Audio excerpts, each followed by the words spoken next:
दोस्तों इस वीडियो में हम डिस्कस करेंगे question number 11 of chapter NPO from the book TS Grewal 2021 edition. तो आइए क्वेश्चन को रीड करते हैं। How the following items for the year ended 31 March 2019 will be presented in the financial statements of Esco club. तो नीचे हमें information दी हुई है। पार्टिकुलर्स में फर्स्ट टूर्नामेंट फंड मेंटेन कर रहा है NPO 1,50,000 rupees. Tournament fund investment 1,50,000 rupees की इन्होंने की हुई है। तो दोस्तों टूर्नामेंट फंड में जो 1,50,000 रुपीज रखे हुए थे, ये सारा का सारा पैसा इन्होंने कहीं पर टूर्नामेंट फंड इन्वेस्टमेंट के नाम से इन्वेस्ट किया हुआ है। इसको हम असेट साइड में दिखाएंगे बैलेंस शीट के। इसके बाद आगे income from tournament fund investment कहते हैं टूर्नामेंट फंड इन्वेस्टमेंट से हमें इनकम हुई है। तो ये जो टूर्नामेंट फंड इन्वेस्टमेंट है ₹18,000, ये इस पर्टिकुलर फंड टूर्नामेंट फंड की इनकम है। तो इसको इस टूर्नामेंट फंड में क्या किया जाएगा, ऐड किया जाएगा। Because as per fund based accounting एक पर्टिकुलर फंड की इनकम उस फंड में ऐड की जाती है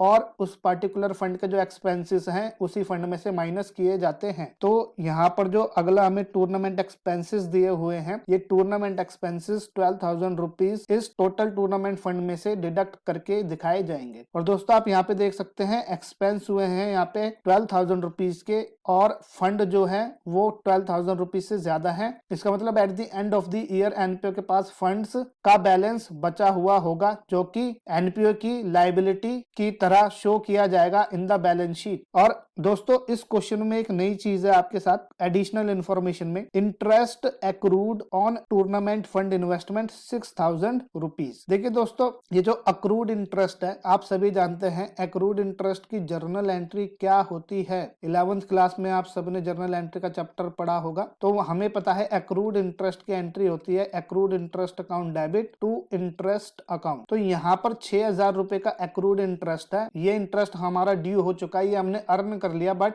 अभी तक ये हमें रिसीव नहीं हुआ है। तो इसको हम डेबिट करते हैं और ये एक तरीके से हमारा क्या माना जाता है, एसेट माना जाता है। तो एक्रूड इंटरेस्ट को इन द बैलेंस शीट हम शो करेंगे एसेट साइड में 6,000 रुपीज। और ये एक्रूड इंटरेस्ट हमारा क्या करेगा, इंटरेस्ट इनकम को इंक्रीज कर देता है, क्योंकि एज पर एक्रूवल कॉन्सेप्ट हमें करंट ईयर की इनकम दिखानी होती है, whether that income is received और नॉट। तो इसलिए इस 6,000 के इंटरेस्ट एक्रूड को हम अपनी इनकम में ऐड करके दिखाएंगे, जो कि टोटल फंड में ऐड किया जाएगा। तो आइए दोस्तों इसका सॉल्यूशन देखते हैं। तो यहाँ पर आप सॉल्यूशन देखेंगे तो आपको लिखना होगा there is a specific tournament fund maintained to meet the tournament expenses, hence the accounting treatment would be as under. तो दोस्तों इस क्वेश्चन में आपको पता है फंड्स ज्यादा हैं एनपीओ के पास टूर्नामेंट के, और टूर्नामेंट पे एक्सपेंस कम हुआ है। तो इसलिए यहाँ पर ये इन्फॉर्मेशन हम बैलेंस शीट में दिखाएंगे इन द लाइबिलिटी साइड। और लाइबिलिटी साइड में हम पहले दिखाएंगे टूर्नामेंट फंड 1,50,000 रुपीज का, जो ओपनिंग में था हमारे पास, और ड्यूरिंग द ईयर हमें